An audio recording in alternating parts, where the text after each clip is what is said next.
अंतर्राष्ट्रीय राजनीति की दुनिया में कहा जाता है कि दुनिया में कहीं भी कोई भी घटना हो तो उसका कनेक्शन या तो रूस से होता है या फिर अमेरिका से, क्योंकि यही दोनों महाशक्तियां इस दुनिया को चलाती हैं। लेकिन हमारे देश भारत की तो बात ही अलग है। हमारा हिंदुस्तान इन महाशक्तियों से खिलौनों की तरह खेलता है, जिसका चाहे इस्तेमाल किया, जिसे चाहे उठाकर किनारे कर दिया।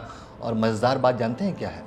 वो ये है कि ये दोनों ही महाशक्तियाँ इस बात को बहुत ही अच्छी तरह जानती हैं कि वो भारत के हाथ का खिलौना बनी हुई हैं, लेकिन वो कुछ भी नहीं कर पाती।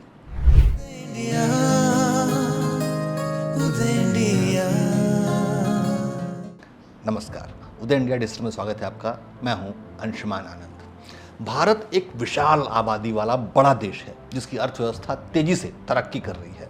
भारत का बृहद बाजार जो है वो पूरी दुनिया को ललचाता है, और यही भारत की सबसे बड़ी ताकत भी है जो कि अमेरिका और रूस जैसी महाशक्तियों को भारत के इशारे पर नाचने के लिए मजबूर करती हैं। जानिए कैसे। अब हाल ही में हमारे रक्षा मंत्री राजनाथ सिंह चीन गए थे। वहाँ चीन के किंगदाओ में शंघाई सहयोग संगठन यानी SCO की बैठक में हिस्सा लेने के लिए राजनाथ सिंह पहुंचे थे। इस दौरान उनकी द्विपक्षीय बैठक रूस के विदेश मंत्री आंद्रेई बेलोसोव के साथ हुई, जिसमें तय किया गया कि रूस साल 2026-27 तक S-400 मिसाइल डिफेंस सिस्टम की 2 और यूनिट भारत को सौंप देगा।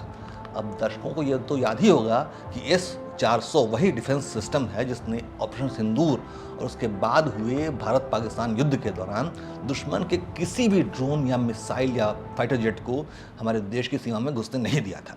भारत ने रूस से साल 2018 में S-400 के 5 स्क्वाड्रन की 40,000 करोड़ रुपए में डील की थी।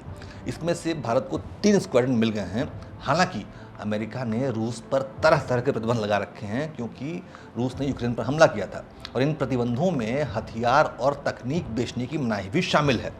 लेकिन भारत अमेरिकी प्रतिबंधों को ठेंगे पर रखता है और रूस से लगातार हथियार खरीद रहा है, और मजबूरी में अमेरिका अपने प्रतिबंधों के दायरे से भारत को बाहर रखे हुए है। यानी रूस जैसे प्रतिबंधित देश से हथियार खरीदने के बावजूद अमेरिका भारत का कुछ भी बिगाड़ नहीं पा रहा है। लेकिन बात यहीं तक सीमित नहीं है। रूस से अच्छे संबंध होने का मतलब ये नहीं कि भारत ने अमेरिका से दूरी बना ली है, बल्कि असलियत इसके उलट है।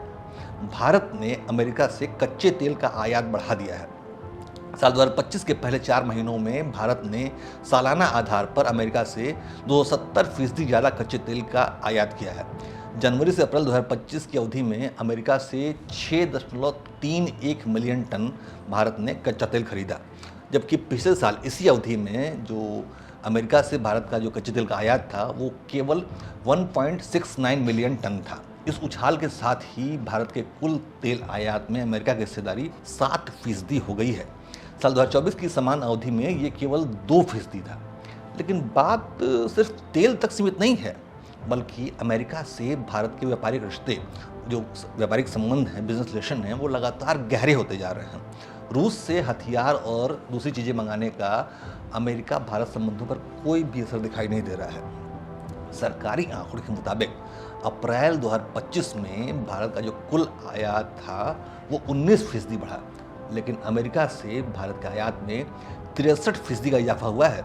अप्रैल 2024 में अमेरिका से आयात जो था वो 3.20 अरब डॉलर का था, जो कि अप्रैल 2025 में उछलकर 5.24 अरब डॉलर का हो गया है। और केवल यही नहीं, भारत और अमेरिका के बीच 9 जुलाई तक संभावित व्यापार समझौते की तैयारी भी हो रही है, जिसमें भारत को अमेरिका से आयात बढ़ने की दिशा में कई कदम उठाने हैं। संभावित समझौते के तहत भारत ने बाजार को अमेरिकी कारों, रक्षा उपकरणों के लिए और अधिक खोल सकता है। अमेरिकी राष्ट्रपति डोनाल्ड ट्रंप भी भारत को अमेरिकी एनर्जी का प्रमुख ग्राहक बनने की बात कह चुके हैं। PM मोदी के साथ मुलाकात के दौरान ट्रंप ने कहा था कि अमेरिका भारत के लिए प्रमुख तेल और गैस आपूर्तिकर्ता बनने की दिशा में काम कर रहा है। बल्कि ट्रंप ने तो भारत को अपना सुपर फाइटर जेट F-35 खरीदने का भी खुला ऑफर दे रखा है। दरअसल भारत की जो भौगोलिक स्थिति है और भारत की जो बाजार की ताकत है, उसने रूस और अमेरिका जैसे सुपर पावर्स को भी उसके सामने झुकने के लिए मजबूर कर दिया है। अमेरिका जानता है कि भारत की वजह से रूस पर लगाए हुए उसके प्रतिबंध कारगर साबित नहीं हुए हैं। भारत रूस से भी कच्चा तेल खरीद रहा है और उसको यूरोपीय बाजारों में बेचकर मुनाफा भी कमा रहा है। भारत रूस को दवाइयाँ, इलेक्ट्रॉनिक सामान, इंजीनियरिंग की वस्तुएं आदि बेच रहा है। साल 2024 में भारत ने रूस को 4.26 बिलियन अमेरिकी डॉलर का निर्यात किया था, जिसमें 3,768 वस्तुएं शामिल थीं। यानी मोदी के एक हाथ में अमेरिका और दूसरे हाथ में रूस है, इसे वो जब चाहें जैसे चाहें इस्तेमाल कर रहे हैं। इसीलिए मैंने इस बुलेटिन की शुरुआत में ही कहा था कि महाशक्तियों के साथ खिलौनों की तरह खेल रहा है हमारा देश। जय हिंद, जय भारत।